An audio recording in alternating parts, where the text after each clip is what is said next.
नमस्कार दोस्तों, आप सभी का study for UPSC P session में स्वागत है। पिछले लेक्चर में हमने बीपीएससी जीएस 2 के लिए कृषि को कंप्लीट किया था। अच्छे से मैंने पढ़ाया था। इस तरह से मैंने पढ़ाया था कि आप आंसर जब राइट करें, आंसर लिखेंगे तो उसमें आपको कहीं भी कोई दिक्कत ना आए, आपका कलम नहीं रुकना चाहिए। ओके, आज हम जीएस 2 का ही एक अलग टॉपिक लेके आए हैं। बहुत इंपॉर्टेंट टॉपिक है। हर दूसरे साल में कम से कम एक क्वेश्चन इससे पूछा ही जाता है। हर 2 साल पर, 1 साल पर इससे एक क्वेश्चन गारंटेड होता है, आएगा। और ये हम लोगों के आसपास का मुद्दा है, इसलिए और भी ज़्यादा इम्पोर्टेंट हो जाता है।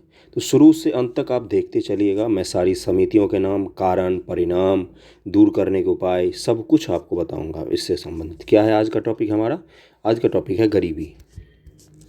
इकोनॉमिक्स के सबसे अच्छे टॉपिक्स में से एक है गरीबी, बेरोजगारी। ये सब बहुत ज़्यादा पूछे जाते हैं। बीपीएससी जीएस 2 की मैं बात कर रहा हूँ। पॉलिटी और मूल अधिकार और डीपीएसपी का भाग है, उसको भी मैं करवा दूंगा। कल मैंने मेंस के लिए एक वीडियो अपलोड किया था, उसको आप जाके देख सकते हैं कि एक अच्छा आंसर में क्या डालना चाहिए, कैसे क्या लिखना चाहिए। बहुत सारे लोगों ने बोला है कि करंट को कैसे डालें, हम कहाँ डालें, इंट्रो में डालें, कंक्लूजन में डालें, मुख्य भाग में डालें, कहाँ पर लिखें करंट को। तो इसको लेके मैं एक अलग से वीडियो बना दूंगा कि करंट को कैसे ऐड करना है मेंस के आंसर राइटिंग में। ओके, तो आज का टॉपिक शुरू करने से पहले इसका एक कथन है और इससे संबंधित क्वेश्चंस कैसे पूछे जाते हैं मैं वो आपको बताता हूँ। जैसे इससे संबंधित क्वेश्चन पूछे जाते हैं कि भारत में गरीबी का कारण क्या है और इसका समाधान क्या है। पहला क्वेश्चन यही पूछेगा। दूसरा पूछेगा आपसे कि भारत में गरीबी का कारण क्या है, सरकार क्या क्या उपाय कर रही है, सरकारी उपाय। तीसरा पूछेगा आपसे इसी से संबंधित क्वेश्चन कि असमानता का कारण क्या है, असमानता का कारण पूछेगा और इसको दूर करने का उपाय पूछा जाता है। बिहार के परिप्रेक्ष्य में, भारत सरकार के परिप्रेक्ष्य में पूछा जाता है। बिहार के परिप्रेक्ष्य में पूछेगा कि बिहार में कारण क्या है इसका और इसका समाधान क्या है। पूछेगा कि बिहार में असमानता क्यों बढ़ी है, बिहार आज भी पिछड़ा हुआ क्यों है, उसका उपाय बताइए। जब भी गरीबी पर, बेरोजगारी पर, इकोनॉमी में, ज्योग्राफी में, किसी भी चीज़ में कोई समस्या पूछी जाती है अगर आपसे कि मान लीजिए भूकंप है वो क्यों आता है, उससे बचने के उपाय वगैरह लिखिए, या बाढ़ है, बाढ़ से बचने के उपाय वगैरह लिखिए, तो उसमें समाधान आपको खुद से इंक्लूड करना होता है। आप ऑफिसर बन के समाधान ही तो ढूंढोगे। तो इसलिए गरीबी इम्पोर्टेंट टॉपिक हो जाता है हमारे लिए। इसको लिखना बहुत ही आसान है, इसको तैयार करना बहुत ही आसान है। 10 से 15 फैक्ट हैं, 10 फैक्ट भी नहीं है, 10 से कम ही हैं। 10 फैक्ट हैं जिनको अगर आप याद कर लेंगे और आपको स्टेटमेंट बनाना आता है, मतलब आपको लिखना आता है कि स्टेटमेंट कैसे बनाते हैं, तो आप इस चैप्टर को आसानी से लिख सकते हैं। स्कोरिंग होता है ये, क्योंकि इसमें रटा रटाया कुछ नहीं आता। आप अपने मन से सोच सकते हैं कि गरीबी का कारण क्या होता है। अपने आसपास तो देख ही सकते हैं गरीबी का कारण क्या है और इसका परिणाम क्या होता है, वो भी दिख रहा होगा आपको अपने आसपास, और समाधान क्या होता है ये भी आपको दिखता होगा अपने आसपास। तो इसलिए ये टॉपिक बहुत ही अच्छा टॉपिक है, स्कोरिंग। तो आज का तो शुरू करते हैं। इसमें सबसे पहला स्टेटमेंट क्या आता है ना, एक रेगनर नरकसे हैं, क्या नाम बोला मैंने, एक रेगनर नरकसे नाम से हैं, एक जो इकोनॉमिस्ट हैं बहुत बड़े। इनका कथन है कि कोई व्यक्ति गरीब है क्योंकि वह गरीब है। कोई व्यक्ति गरीब है क्योंकि वह गरीब है। इसका तात्पर्य क्या हुआ? कोई व्यक्ति गरीब है क्योंकि यह गरीब है। ये क्या स्टेटमेंट हुआ? लोग क्या फालतू की बातें कर रहे हैं, क्या लिख रहा है ये बहुत बड़ी चीज़ बोल दी है इन्होंने। गरीबी का जो मूल कारण होता है वो यही होता है। कोई अमीर आदमी गरीब हो जाता है, उसके पीछे हो सकता है कि वो दिवालिया घोषित हो जाए वगैरह वगैरह, लेकिन मूल रूप से जो 99.9% लोग गरीब हैं वो इसीलिए गरीब हैं क्योंकि वो गरीब होते हैं। अब ये क्या होता है, इसको बोला जाता है चक्र गरीबी का। इसका मतलब क्या है कि कोई व्यक्ति के पास अगर धन नहीं है तो अच्छा एजुकेशन नहीं दे सकता है अपने बालकों को। ओके, उसका स्वास्थ्य ढंग का नहीं होगा, उसका घर सही नहीं होगा, पीने का स्वच्छ पानी उसको उपलब्ध नहीं होगा, हेल्थ पर बिल्कुल खर्च नहीं कर पा रहा होगा। अगर स्वास्थ्य सही नहीं होगा तो काम अधिक कैसे कर पाएगा, एजुकेशन नहीं देगा तो कैसे पैसा अर्न कर पाएगा, स्किल कैसे हासिल करेगा, घर अच्छा नहीं होगा तो कहाँ पर रहेगा वो। तो ये सब मूलभूत सुविधा ऐसी होती है जो गरीबी के चक्र को बनाती है। इसीलिए बोला गया है कि गरीबी के चक्र को तोड़ने के लिए आपको मूलभूत सुविधा जो होती है लोगों को वो उपलब्ध करवाना पड़ेगा। आपको एजुकेशन अच्छी उपलब्ध करवानी पड़ेगी, आपको स्वास्थ्य अच्छा उपलब्ध करवाना पड़ेगा। स्वास्थ्य की सुविधाएं जो हैं वो गरीब लोगों को फ्री में आपको उपलब्ध करवाना पड़ेगा। कोई व्यक्ति अगर गरीब होगा तो भोजन सही से नहीं कर पाएगा। पौष्टिक भोजन, पेट भरने वाला भोजन की मैं बात नहीं कर रहा हूँ, जो पौष्टिक भोजन होता है वो नहीं कर पाएगा। तो उसका जब भोजन सही से नहीं मिलेगा तो उसका जो ऑब्वियसली स्वास्थ्य सही नहीं होगा। यानी कि भोजन, एजुकेशन और स्वास्थ्य, अगर हम इन 3 चीज़ों को गरीब से गरीब आदमी तक मुहैया करवा देते हैं अच्छे ढंग से, समुचित तरीके से, बिल्कुल quality of food, quality of health and quality of education, तो क्या होगा, तो उसको इस गरीबी के दुष्चक्र से बाहर निकाला जा सकता है। चक्र को तोड़ना जरूरी है। ऐसा नहीं होना चाहिए कि दादा अगर साइकिल के पंचर का लगाने का दुकान कर रहा है तो 3 जनरेशन बाद उसका पोता भी वही कर रहा है। इसको आप पुश्तैनी बिजनेस नहीं बोल सकते, क्योंकि इससे करोड़ों कोई नहीं कमाता है। ये क्या होता है कि कोई आदमी गरीब था इसलिए अफोर्ड नहीं कर पा रहा था कुछ भी, तो वो उसका बाल बच्चे भी उसी बिजनेस में फंस कर रह जाते। इसको फंसना बोलते हैं, ना कि खानदानी बिजनेस बोलते हैं। खानदानी बिजनेस तब होता जब दादा पंचर का दुकान चला रहा होता, बेटा साइकिल की फैक्ट्री खोल लेता। तो ये होता है स्किल के कारण, एजुकेशन के कारण। ओके, गरीबी का मूल स्वरूप यही है, चक्रीय रूप में गरीबी चलती है, चक्र को आपको तोड़ना पड़ेगा। ओके, आगे बढ़ते हैं। ये इंट्रोडक्शन का सेक्शन हो गया आपका। आगे है गरीबी के प्रकार क्या होते हैं। गरीबी 2 तरीके का होता है, हम PDF नहीं पढ़ेंगे, मैं आपको समझाता जाऊंगा। रिलेटिव गरीबी और absolute poverty, relative poverty and absolute poverty. एक देश है जहाँ पर सबकी आय 10 लाख पर मंथ है, 10 लाख पर मंथ सब लोग कमाते हैं उस देश में। एक कोई आदमी है जिसका 2 लाख पर मंथ ही इनकम है उसी देश में। एक आदमी है, एक परिवार ऐसा है जो 2 लाख पर महीना कमाता है। क्या 2 लाख वाला गरीब होता है? नहीं। लेकिन इस देश में अगर हम तुलना करें तो इसी देश में ये 2 लाख वाला आदमी जो है ये गरीब होगा। इसको क्या कहा जाता है? रिलेटिव पॉवर्टी, असमानता। क्या नाम दिया जाता है? असमानता। तो ये कहाँ पर देखने को मिलेगा आपको रिलेटिव पॉवर्टी? ये आपको विकसित देशों में मिलेगा, डेवलप्ड जो कंट्री होते हैं उनमें मिलेगा कि भाई पूरे देश की आय जो है वो 10 लाख पर मंथ है। एक आदमी है जो 5 ही लाख पर मंथ कमा रहा है तो उसको सरकार सुविधाएं उपलब्ध करवाती है। ये कहाँ पर मिलेगा रिलेटिव पॉवर्टी ज़्यादा? तो ये आपको मिलेगा विकसित देशों में। इस चीज़ का ध्यान रखना है आपको। और इसमें क्या होता है कि जीवन की जो मूलभूत सुविधाएं वो तो उपलब्ध होती हैं, लेकिन तुलनात्मक रूप से वो गरीब होता है बाकियों की तुलना में। यहाँ तक समझ में आ गया है रिलेटिव पॉवर्टी क्या होता है। अगला है कि एब्सोल्यूट पॉवर्टी। एब्सोल्यूट पॉवर्टी का मतलब है कि कोई आदमी वाकई गरीब है। वाकई गरीब का मतलब क्या होता है कि जीवन को जीने के लिए जो मूलभूत आवश्यकता होती है, भोजन, सुरक्षित पेयजल, स्वास्थ्य सुविधाएं, ये भी उसको उपलब्ध नहीं हो पा रहा है। इसको क्या कहा जाता है? Absolute poverty. ये विकासशील देशों में अधिक पाया जाता है। भारत में पूछा जाएगा तो कौन सा पाया जाता है? भारत में दोनों ही पाए जाते हैं, क्योंकि अपने यहाँ असमानता भी हद से ज़्यादा है। 2014 ईस्वी के बाद जब से मोदी जी की गवर्नमेंट आई है, मैं गवर्नमेंट की आलोचना नहीं कर रहा हूँ, मैं आपको पढ़ाने के लिए बता रहा हूँ, ये रिपोर्ट है सरकारी।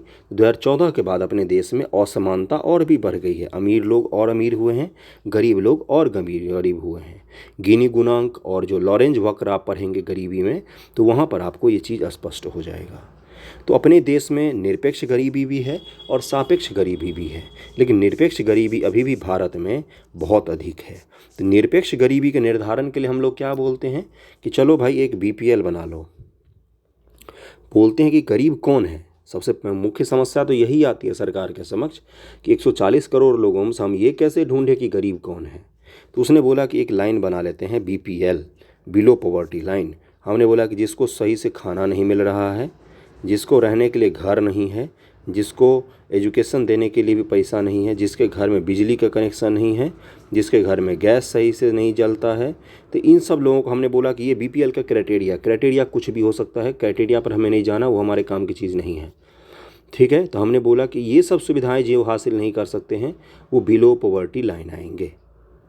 और कुछ आय भी रख दिया कि मान लो 1000 पर मंथ से कम व्यय कर रहा है या खर्च कर रहा है या कमा रहा है, हमने बोला कि ये सारे लोग आज से गरीब हो जाएंगे। तो इस तरह से बहुत बार गरीबी निकालने की कोशिश की गई। बहुत मुश्किल होता है ये ढूंढना कि गरीब कौन है। ओके, इंट्रोडक्शन मैंने बताया, गरीबी के पार्ट मैंने बताए हैं। गरीबी का परिभाषा देना बहुत ज़रूरी होता है। कौन सा परिभाषा आप खुद के मन से दे सकते हैं क्या? वो भी आप लिख सकते हैं, उसमें कोई गलत नहीं है, लेकिन आपको ये बताना पड़ेगा कि वर्ल्ड बैंक जो है वो किसको गरीब मानती है, या फिर जो अपनी नीति आयोग है, या अरविंद पनगड़िया टास्क फोर्स है, या अलग अलग जो यूएनडीपी है, ये किसको गरीब मानते हैं।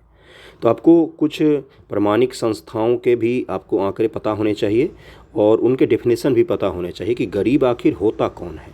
आप आंसर में उसको लिखेंगे तो आपका आंसर प्रमाणिक होता है। ओके, अगला है कि ग्रामीण निर्धन। ग्रामीण क्षेत्रों में रोजगार और स्वरोजगार के अभाव के कारण लोगों के पास आजीविका एवं आय अर्जन के स्रोत सीमित होते हैं। कृषि क्षेत्रों में व्यापक पैमाने पर प्रच्छन्न बेरोजगारी पाई जाती है। प्रच्छन्न बेरोजगारी क्या होती है? जहाँ पर 2 लोग मिलकर सारा काम कर सकते हैं, वहाँ 5 लोग मिलकर वही काम कर रहे हैं। क्यों? क्योंकि 3 लोग बेकार बैठे हुए थे तो उसी खेत में वो भी लग गए। 5 कट्ठा मान लो खेत है, वहाँ से 100 किलो, 200 किलो, 500 किलो जितना भी गेहूं का उत्पादन होता है, उस खेत में 2 ही लोग मिलकर भी 100 किलो गेहूं उत्पादित कर रहे थे। एक एग्जाम्पल लिया हमने, है ना। अब उसमें 5 लोग बन मिल गए तो भी तो 100 ही किलो उत्पादन होगा। समझ रहे हो ना मैं क्या कह रहा हूँ? तो ये क्या हुआ कि 3 लोग जो हैं वो प्रच्छन्न बेरोजगारी है, छुपी हुई बेरोजगारी इसको कहा जाता है। ग्रामीण क्षेत्रों में ये बहुत ज़्यादा देखने को मिलता है कि घर का सारे लोग मिलकर एक ही खेत में लगे हुए हैं, उत्पादन तो उतना ही हो रहा है जितना एक आदमी मिलकर भी उतना उत्पादित कर सकता था। आगे है वैश्विक बहुआयामी गरीबी सूचकांक 2020। ये 2020 का यूएनडीपी का सूचकांक है। ये हमारे काम की चीज़ नहीं। नया वाला सूचकांक आता है उसको आपको ज़रूर पढ़ना चाहिए, और इसमें कौन कौन सा पैमाना होता है ये आपको पता होना चाहिए, क्योंकि पूछता है ये कौन कौन तैयार करता है इसको। ऑक्सफोर्ड विश्वविद्यालय द्वारा संयुक्त रूप से मानव विकास रिपोर्ट विकसित किया जाता है। ऑक्सफोर्ड गरीबी एवं मानव विकास पहल ऑक्सफोर्ड विश्वविद्यालय द्वारा और यूएनडीपी मिलकर इसको प्रोड्यूस करती है। इसका पैमाना होता है कि देश में स्वास्थ्य कैसा है, शिक्षा कैसा है, जीवन का स्तर कैसा है। इसके आधार पर यूएनडीपी जो है वो वैश्विक बहुआयामी गरीबी सूचकांक जो होता है, मल्टी डायमेंशनल पॉवर्टी इंडेक्स जो होता है, global multi dimensional poverty index, वो जारी किया जाता है। स्वास्थ्य कैसा है? स्वास्थ्य में शिशु मृत्यु दर बहुत इंपॉर्टेंट है आपके लिए, ये आपको बनाना पड़ेगा। यूएनडीपी पर बहुत बार बीपीएससी ने क्वेश्चन पूछा है, तो आपको ये बताना पड़ेगा कि किस किस स्तर का है। लेटेस्ट वाला रिपोर्ट 2022 का जो होगा वो आपको पढ़ के नोट डाउन करना है अपने नोट्स बुक में। शिक्षा में क्या देखता है कि नाम कितने बच्चों ने लिखाया और कितने बच्चों तक शिक्षा ग्रहण की। जीवन निर्वाह में क्या क्या देखता है कि संपत्ति कितनी है, ईंधन आपूर्ति कैसा है, आवास कैसा है, विद्युत कैसा है, जलपूर्ति कैसा है, शौचालय कैसा है। ये यूएनडीपी का पैमाना है गरीबी नापने का। हमें इस पर नहीं जाना, इसका रिपोर्ट पुराना है, नए वाले रिपोर्ट को आप पढ़ सकते हैं। भारत में गरीबी मापने संबंधी समितियां। भारत सरकार ने आज़ादी के बाद से ही बहुत बार कोशिश की है कि गरीबी को मापा जाए। कैसे हम मापें कि गरीब हैं कौन? ये मापना बहुत मुश्किल होता है 140 करोड़ में। और अपने यहाँ तो कौन सी गरीबी है? अपने यहाँ है एब्सोल्यूट पॉवर्टी। तो उसमें हेड काउंट विधि होता है। हेड काउंट का मतलब क्या होता है? 100 लोग खड़े हैं, इसमें से हमने गिन लिया कि राम जी अमीर हैं, मोहन जी गरीब हैं, श्याम जी गरीब हैं, ऐसे ऐसे हमने वो गिन लिया। हेड काउंट इसी को कहा जाता है, हेड काउंट विधि। तो 140 करोड़ में तो हेड काउंट नहीं कर पाएंगे हम, कैसे खड़े करेंगे हेड काउंट? तो हमने बोला कुछ पैमाना बनाओ, अलग अलग समितियाँ बनाओ। अलग अलग समितियों ने जो रिपोर्ट दिया उसके आधार पर भारत में गरीबी तय की गई है। आप इन समितियों को पढ़ सकते हैं पीडीएफ में। मैंने एक आप इकोनॉमिक्स नाम से प्लेलिस्ट होगा, उसमें मैंने सारी समितियों का रिपोर्ट डिटेल में पढ़ाए हैं। गरीबी वाले चैप्टर में एक लेक्चर होगा गरीबी, उसको जाके ज़रूर देखना। गरीबी बेसिक से मैंने पढ़ाया है, कलम आपका नहीं रुकेगा। तो डॉक्टर वाई की अलग समिति बनी थी 1977 में, 79 में इन्होंने दिया। इन्होंने बोला कि 2400 कैलोरी जिसको प्रतिदिन मिल रहा है शहरी क्षेत्र के लिए और 2100 कैलोरी प्रतिदिन प्रति व्यक्ति प्रस्तुत की गई थी ग्रामीण क्षेत्रों के लिए। अलग अलग किया गया था। इस गरीबी निर्देशांक के आधार पर जिन व्यक्तियों को उपभोग व्यय इन कैलोरी से आवश्यकता पूर्ति से कम होगा, शहर में जो 2400 कैलोरी से कम का भोजन करेगा और 2100 कैलोरी से कम का भोजन गांव में करेगा, उसको हमने बोला गरीब है। तो लोगों ने बोला वाई के अलग साहब को, ये गरीबी नहीं, ये भूखमरी की स्थिति है। अगर किसी को पेट भर के खाना भी नहीं मिल रहा है तो गरीबी नहीं, वो भूखमरी होती है महाराज, भूखमरी होती है। इसको लेकर खूब ज़्यादा आलोचना हुई थी इनकी कि आप कैलोरी में कैसे नाप सकते हैं। ये तो हुआ बेसिक चीज़ कि उसको भोजन भी उपलब्ध नहीं हो पा रहा है। अगला आया लकड़ावाला समिति। 1993 में इन्होंने अपनी रिपोर्ट दी थी। 18 राज्यों में ग्रामीण क्षेत्रों में अलग अलग गरीबी रेखा का निर्धारण किया। इन्होंने सब जगह बोला कि सारे राज्यों की स्थिति अलग अलग है, सबको एक ही तराजू में बैठकर हम नहीं तौल सकते रखकर, इसलिए पैमाना अलग अलग होना चाहिए अलग अलग राज्यों का। अंत में मैं आपको क्वेश्चन फ्रेम आंसर फ्रेम करना सिखाऊंगा कि कैसे आंसर फ्रेम किया जाता है। फिर सुरेश तेंदुलकर समिति आई। इसने खर्च को आधार बनाया कि प्रतिदिन ग्रामीण क्षेत्रों में 27 रुपये और शहरी क्षेत्रों में 33 रुपये जो खर्च करता है, उससे कम खर्च करने वाला प्रतिदिन वो आदमी गरीब होगा। समझ रहे हो ना पैमाना। सबसे अंत में आया है सी रंगराजन समिति 2012 में। इसके बाद से अरविंद पनगढ़िया टास्क फोर्स भी आया है। इन्होंने क्या बोला सी रंगराजन साहब ने कि अखिल भारतीय स्तर पर ग्रामीण क्षेत्रों के लिए पूरे भारत में बोला कि 972 और शहरी क्षेत्रों के लिए 1407 प्रति व्यक्ति मासिक उपभोग व्यय को सीमा बनाया इन्होंने। मतलब कि 972 रुपया महीना ग्रामीण क्षेत्र में अगर कोई आदमी खर्च कर रहा है और शहरी क्षेत्र में 1407 रुपया प्रति व्यक्ति खर्च कर रहा है मंथली, तो वो आदमी गरीब नहीं होगा। उससे नीचे अगर कोई है तो वो गरीब होगा। हमने बोला ठीक है भाई, तुम्हारी सुन ली हमने, लेकिन हमारे काम की चीज़ अभी आगे आएगा। फिर अरविंद पनगढ़िया टास्क फोर्स 2015 में बनाया गया। ये सब आपको पता होना चाहिए। आप आंसर में इसके रिपोर्ट को अपना आधार बनाएंगे आंसर लिखने का। आपको लिखना पड़ेगा according to Arvind Panagariya task force, Bharat में गरीबी का निर्धारण या मापन किस प्रकार से किस आधार पर किया जाना चाहिए, ये इन्होंने बताया था। तो इन्होंने क्या बोला, इनके रिपोर्ट का नाम देख लो। इन्होंने दो ही चीज़ बोला था अरविंद पनगढ़िया जी ने। इन्होंने बोला था creating job and strengthening social program. Social program का मतलब क्या होता है, जैसे पीडीएस सिस्टम है, पब्लिक डिस्ट्रीब्यूशन सिस्टम है, इसको आपको मजबूत करना पड़ेगा। जॉब आपको क्रिएट करना पड़ेगा। जैसे मनरेगा जैसी चीज़ें योजनाएं जब आई थी तो ग्रामीण क्षेत्र में रोज़गार बहुत ज़्यादा उत्पन्न हुए थे। तो इस तरह की आपको योजनाएं लानी पड़ेगी। स्किल इंडिया जैसी योजनाओं की आपको ज़रूरत है जिससे जॉब क्रिएट हो भारत में बहुत ही ज़्यादा। स्टार्टअप इंडिया जैसी योजनाओं की ज़रूरत है जिससे क्या होगा, भारत में निवेश बढ़ेगा। निवेश बढ़ने से क्या होगा, इसमें से 2 पॉइंट हमें मिले हैं जो हमें आंसर में लिखने पड़ेंगे कि according to Panagariya task force, गरीबी दूर करने के लिए जॉब क्रिएशन और सोशल प्रोग्राम को स्ट्रेंथ प्रदान करना है। सोशल प्रोग्राम अभी मैंने बताया कि पीडीएस सिस्टम हो गए, या वृद्धा पेंशन मिलते हैं, या बच्चों को फ्री एजुकेशन दिए जाते हैं, स्कॉलरशिप मिलते हैं, ये सब सोशल प्रोग्राम में आते हैं, है ना। तो इसको आपको स्ट्रेंथ प्रदान करना पड़ेगा, स्वास्थ्य सुविधाओं को बेहतर बनाना पड़ेगा और जॉब क्रिएट करना पड़ेगा। तो ये 2 निवारण के प्रोग्राम किससे हो गए आपको मिले, सरकारी टास्क फोर्स है। ये सरकारी चीज़ें जब लिखते हैं तो प्रमाणिक होता है।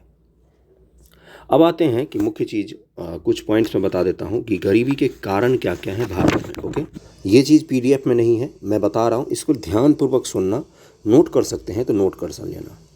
पहला है निर्धनता का सबसे प्रमुख कारण तेज़ी से बढ़ती हुई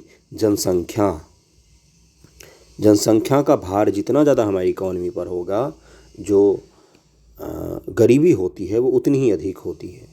गरीब लोगों के घर में जनसंख्या और भी ज़्यादा पाई जाती है, क्योंकि ये भी एक बड़ा रीज़न है। गरीबी जनसंख्या को क्रिएट करती है और जनसंख्या गरीबी को क्रिएट करती है।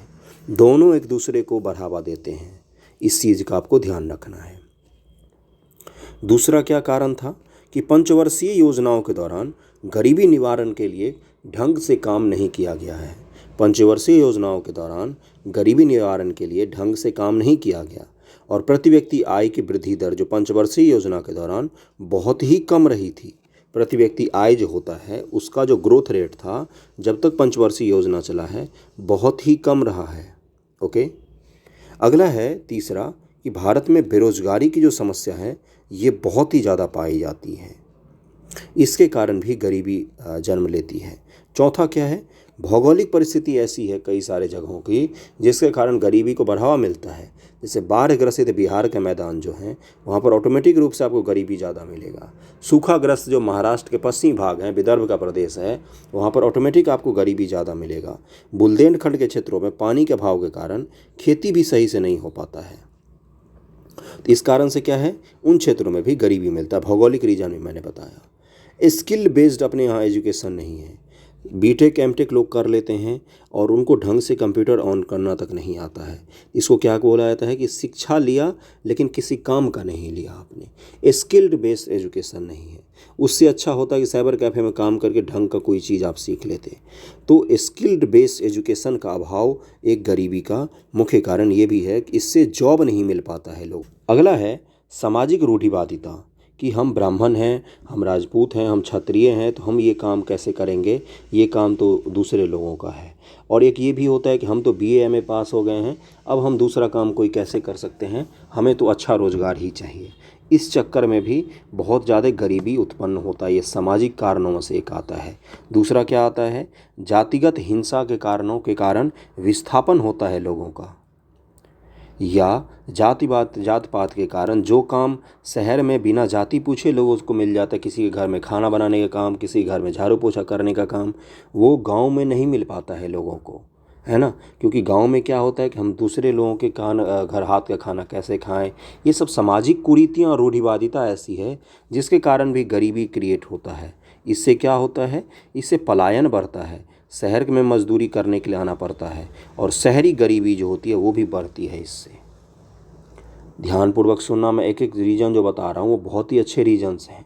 ये साइंटिफिक रीजन है, ये अच्छे रीजन जिसको आपको लिखना पड़ेगा। ये आस पड़ोस से लिए हुए रीजन्स हैं, आपको इसमें किताबों में जल्दी नहीं मिलता है ये सब चीज़ें, इसलिए इसको ध्यान में रखना। इसके अलावा और क्या है, खराब शहर अर्बन प्लानिंग, या आज भी उद्योगों का केंद्रीकरण किसी विशेष क्षेत्र में ही है। जैसे गुजरात में, महाराष्ट्र में बहुत सारे जॉब क्रिएट होते हैं, बिहार में, यूपी में जॉब क्रिएट नहीं होते हैं उतने ज़्यादा, इसलिए लोगों को भाग भाग के गुजरात में, महाराष्ट्र में, चेन्नई में, मद्रास में या फिर बेंगलोर में या इन सब जगहों पर जॉब करने के लिए जाना पड़ता है। तो ये क्या है, जो डेवलपमेंट हुआ है अपने देश में, ओरिजिनल डेवलपमेंट हुआ है, सब जगह समान रूप से विकास का वितरण नहीं हो पाया है।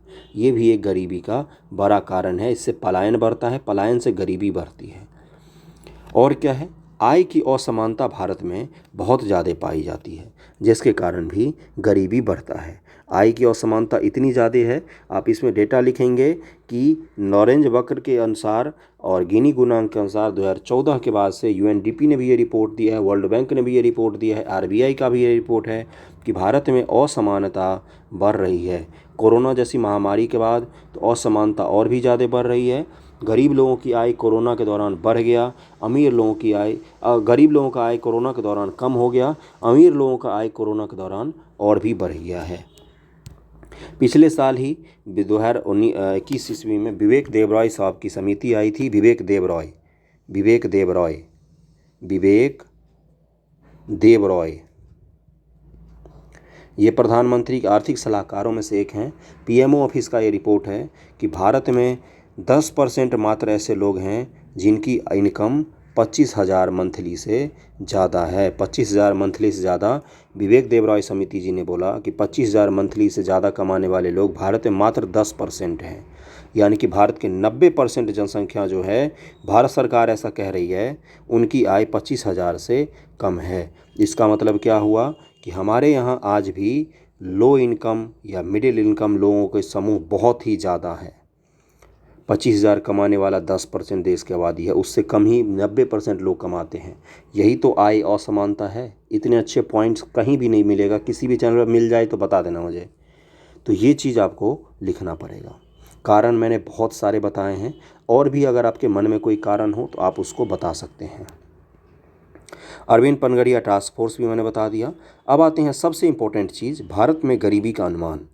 यहाँ से आपको डेटा मिलेगा, बिना डेटा के इकोनॉमिक्स का क्वेश्चन लिखना पाप होता है।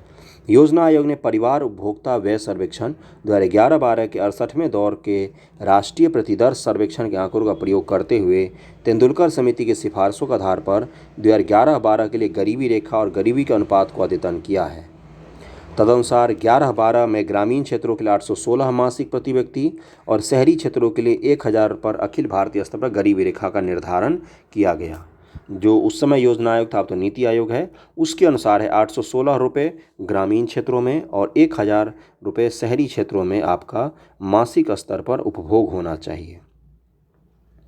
2004-05 में 37.2% से घटकर 2011-12 में गरीबी 21.9% रहा है। 4-5 से 11-12 के बीच में 37 से 21 पर हम आ गए थे। ये चीज़ आपको लिखना पड़ेगा कि गरीबी हमारे देश में घटी है। ऐसा नहीं है कि सारी समस्या लिख देना, समाधान भी लिखना है।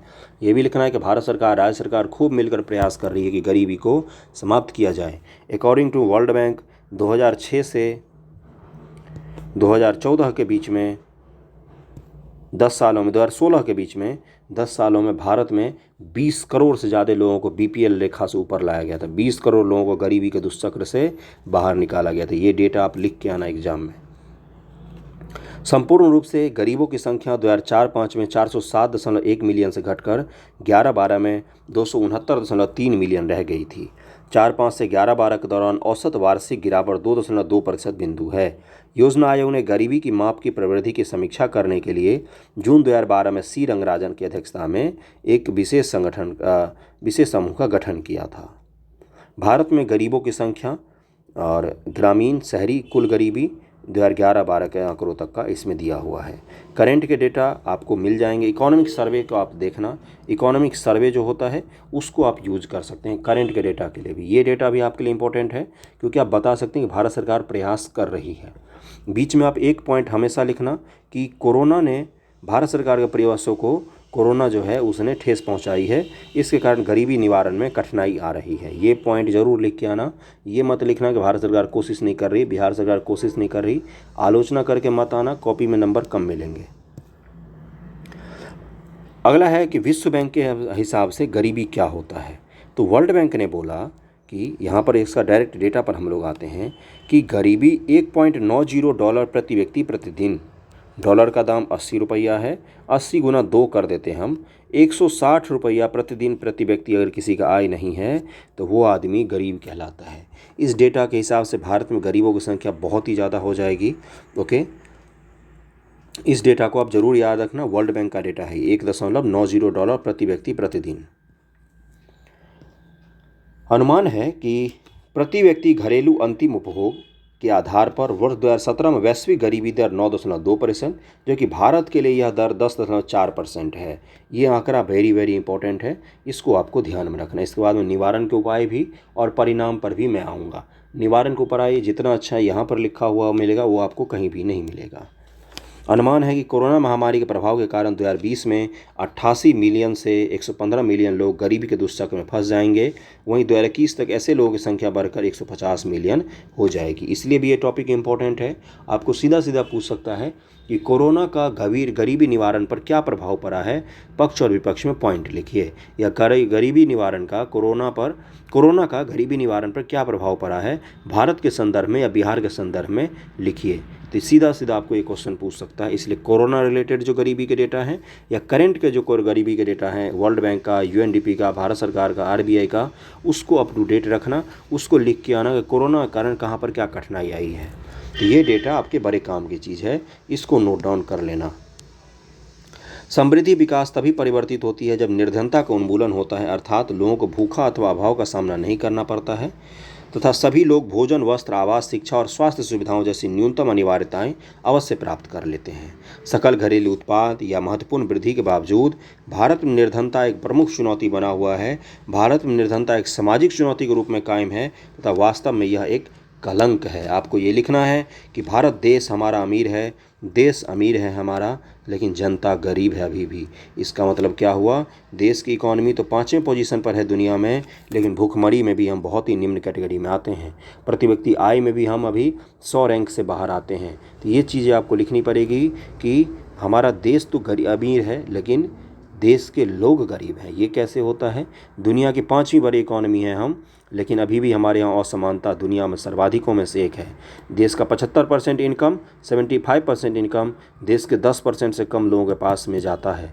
देश में जितने रुपए कमाए जाते हैं उसका जो 80% होता है, जिसे 90%, वो देश के 10% लोगों के पास बिल्कुल स्थिर हो जाता है।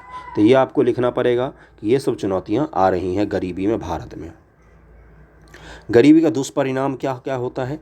आर्थिक समृद्धि निम्न हो जाती है, इकोनॉमिक ग्रोथ आपका कम हो जाएगा। इकोनॉमिक ग्रोथ जो होता है वो आपका नीचे गिर जाएगा जैसे ही गरीबी बढ़ती है। भूखमरी, कुपोषण और खराब स्वास्थ्य की समस्याएं बनती हैं। दुनिया में जो वर्ल्ड हेल्थ ऑर्गेनाइजेशन WHO जो रिपोर्ट निकालती है, खराब स्वास्थ्य के मामले में हमारा बिल्कुल खराब स्थान है, बहुत ही खराब स्थान पर हैं हम। समाज में असमानता में वृद्धि होती, असमानता से क्या बढ़ता है? क्राइम बढ़ता है समाज में। इस चीज़ को ध्यान रखना। जनसंख्या में वृद्धि होती है, गरीबी जनसंख्या को बढ़ाती है, जनसंख्या गरीबी को बढ़ाती है, ये दोनों एक दूसरे को पूरक होते हैं। और शिक्षा की समस्या में वृद्धि होती है, बाल श्रम में वृद्धि होती है, छोटे छोटे बच्चों को काम करने के लिए भेजा जाता है। गरीब लोगों की जनसंख्या इसलिए भी ज़्यादा होती है कि जितने हाथ होंगे उतना पैसा आएगा। इसके चक्कर में 5-5, 6-6, 10-10, 15-15 बच्चे होते, 10-15 बच्चे हो जाते हैं लोगों को। तो ये एक बड़ी समस्या है, इसका भी निवारण होना चाहिए। आपराधिक गतिविधियों में वृद्धि हो जाती है, उत्पादन के संसाधनों पर अत्यधिक दबाव पड़ता है, निम्न जीवन स्तर हो जाता है। सोचो एक आदमी है, एक व्यक्ति है जिसका 2 ही बच्चा है, वो 10,000 पर मंथ कमा रहा है, कमा तो कम ही रहा है, 10,000 पर मंथ ही कमा रहा है। एक व्यक्ति है जिसके 5 बाल बच्चे हैं और वो भी 10,000 पर मंथ ही कमा रहा है। दोनों में से दोनों ही गरीब हैं, लेकिन तुलनात्मक रूप में लाइफ स्टाइल किसकी अच्छी होगी? तो ये जो 10,000 पर व्यक्ति कमा रहा है, 2 परिवार, 2 बाल बच्चों वाला, ये अच्छी एजुकेशन दे पाएगा। ये 5 बच्चों को न तो अच्छी एजुकेशन दे पाएगा, ना ढंग से खाना खिला सकते हैं, ना उनका स्वास्थ्य सही होगा, ना उनको घर सही मिलेगा, ना वो स्वास्थ्य पर निवेश कर सकता है, ना शिक्षा पर कर सकता है, ना ढंग के कपड़े पहन सकते हैं, ना ढंग के जीवन स्तर हो सकता है। तो इस चीज़ को भी आपको ध्यान रखना पड़ेगा। स्वास्थ्य का अभाव हुआ, समावेशी विकास में जो बाधा मिले। समावेशी विकास का मतलब क्या होता है? सबको साथ लेकर चलने में बाधा मिलेगी सरकार को। बढ़ती हुई आत्महत्या की घटनाएं भी एक रीजन बन सकती हैं गरीबी का, मतलब गरीबी के कारण ये एक रीजन बन सकता है, किसानों का आत्महत्या वगैरह। गरीबी को दूर करने के उपाय हैं ये, मतलब इसको ध्यान में रखना है आपको, नोट डाउन कर सकते हैं, कर लीजिए। सकल घरेलू उत्पाद में तीव्र वृद्धि, GDP में तीव्र वृद्धि से इन्होंने बोला है कि गरीबी निवारण में मदद मिल सकता है। देश की अर्थव्यवस्था जब बड़ी होगी तो हम ज़्यादा स्तर पर सामाजिक योजनाओं को चला सकते हैं, फ्री में स्वास्थ्य, फ्री में एजुकेशन उपलब्ध करवा सकते हैं गरीब लोगों को, फ्री में भोजन उपलब्ध करवा सकते हैं गरीब लोगों को। तो ये सब क्या में आते हैं? GDP बढ़नी चाहिए हमारी। GDP बढ़ने से क्या होगा? राष्ट्र का जो नेट नेशनल इनकम है, NNP जो फैक्टर कॉस्ट होता है, ये सब मैं पढ़ा चुका हूँ। नेशनल इनकम इकोनॉमिक्स प्लेलिस्ट में आपको मिल जाएगा। 1 घंटे का लेक्चर है, बहुत कम लोग साहस कर पाते हैं BPSC वाले एस्पिरेंट 1 घंटे का लेक्चर देखने का। आपको पास होना है तो आप ज़रूर देखिए जाके, बेसिक से पढ़ाया हुआ है। BPSC के लिए इकोनॉमिक्स का लेक्चर है, इकोनॉमिक्स लेक्चर नाम से प्लेलिस्ट होगा। उसमें नेशनल इनकम चैप्टर होगा, उसमें गरीबी चैप्टर होगा, उसमें बेरोजगारी चैप्टर होगा। उन सबको पढ़ लेना बहुत ही काम की चीज़ है, कष्ट नहीं होगा जीवन में।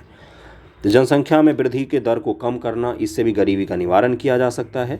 रोजगार के नए अवसर सृजन करना है, आर्थिक समृद्धि की प्रक्रिया को अधिक समावेशी बनाना है, कृषि क्षेत्र का विकास करना है, लोगों को कम करना है, मशीनों को बढ़ाना है, जिससे लोग और भी काम में लग सकते हैं।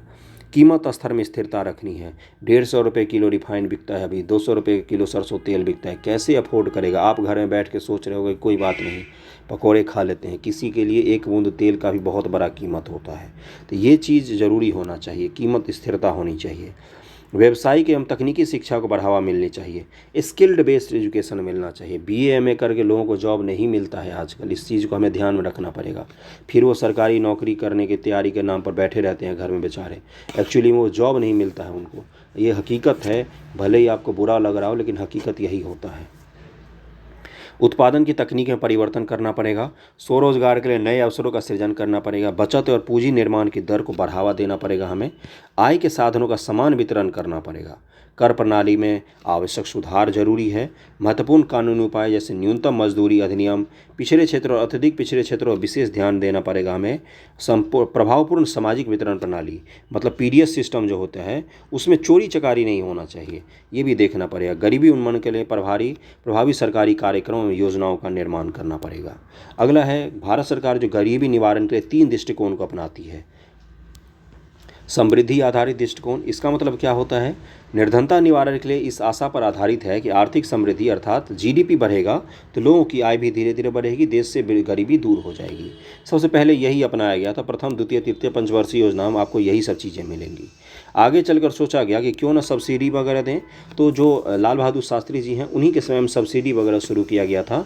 तो सब्सिडी, खाद्य एवं पोषण, सुरक्षा, आवास, ये सब प्रदान करने की योजनाएं लाई गई। निर्धनता उन्मूलन के लिए कार्यक्रम लाया गया। पहले कोई कार्यक्रम नहीं लाया गया, पहले सोचा गया कि जीडीपी को बढ़ाते चलो, देश में गरीबी दूर हो जाएगी। ये 3 कार्यक्रम है, भारत सरकार की 3 योजनाएं हैं। निर्धन वर्ग के उन न्यूनतम ज़रूरतों को पूरा करना, कि लोगों को शिक्षा फ्री में देना, स्वास्थ्य फ्री में देना, मकान उपलब्ध करवा देना। ये सब जब हम ले देंगे लोगों को, तो लोग गरीबी रेखा से खुद ही निकल जाएंगे। इसके अलावा सरकारी योजनाओं को आप लिख सकते हैं इसके आगे, इसके एग्जाम्पल में। अब आते हैं कि आंसर कैसे फ्रेम किया जाता है। तो सबसे पहले अगर आपको पूछता है कि असमानता क्या है, तो असमानता का आप डेफिनेशन देंगे according to world bank, according to UNDP, according to NITI Aayog, according to फलाना ठिकाना, जिसके भी। या अपने मन से भी दे सकते हैं कि एक देश में क्या होता है कि कुछ लोगों की आय बहुत ही ज़्यादा होती है, कुछ लोगों की आय कम होती है, तो उस देश में असमानता बढ़ जाती है। फिर आप लिखेंगे मुख्य भाग, जो आपसे क्वेश्चन पूछा जाएगा, जैसे पूछेगा गरीबी का कारण क्या है, गरीबी का परिणाम क्या होता है, या गरीबी का निवारण का समाधान बताइए, समाधान बताइए। ये मुख्य भाग में आप लिखेंगे। फिर आप लिखेंगे कि निष्कर्ष में लिखेंगे कि समाधान के बाद आप लिखेंगे गरीबी जो होता है उससे संबंधित निष्कर्ष जो आपने ऊपर लिखा है, आप बता सकते हैं कि परिणाम और जो कारण है उसके आधार पर निष्कर्ष ये निकलता है कि सरकारें अगर प्रयास करें तो गरीबी निवारण संभव है। चीन ने कर दिखाया है, दक्षिण कोरिया ने कर दिखाया है, बाकी यूरोप के देश ने भी कर दिखाया है, बहुत सारे देशों ने दुनिया में प्रगति की है गरीब लोगों के लिए। आप उनका एग्जाम्पल दे सकते हैं कि इन चीज़ों को सोचते हुए हमें आगे बढ़ना चाहिए। सामाजिक सेवाओं पर अगर हम जोर लगाएंगे, गरीबी के दुष्चक्र को तोड़ने में अगर हम सफल हो जाएंगे, तो गरीबी निवारण भारत में भी संभव है। इस तरह से क्वेश्चन को आप समाप्त कर सकते हैं। क्वेश्चन लिखने से पूर्व अगर आपके पास कोई एक डेटा है, मतलब कथन है किसी का, जैसे मैंने बोला गरीब है कोई व्यक्ति क्योंकि वह गरीब है, ये रेगनस नरकसे साहब का है, इसी तरह से किसी का भी हो सकता है, तो आप उसको लिख सकते हैं। ओके, और क्वेश्चन तो बाकी आता ही रहता है ग्रुप में, वहाँ पर आप लिख के भेज सकते हैं। ये PDF मैं भेज दूंगा, किसी को चाहिए हो तो ग्रुप में। बाकी कोई दिक्कत हो तो आप मुझे इंस्टाग्राम पर बता सकते हैं, मेरा ID दिया हुआ रहता है डिस्क्रिप्शन में। थैंक यू सो मच आप सभी का।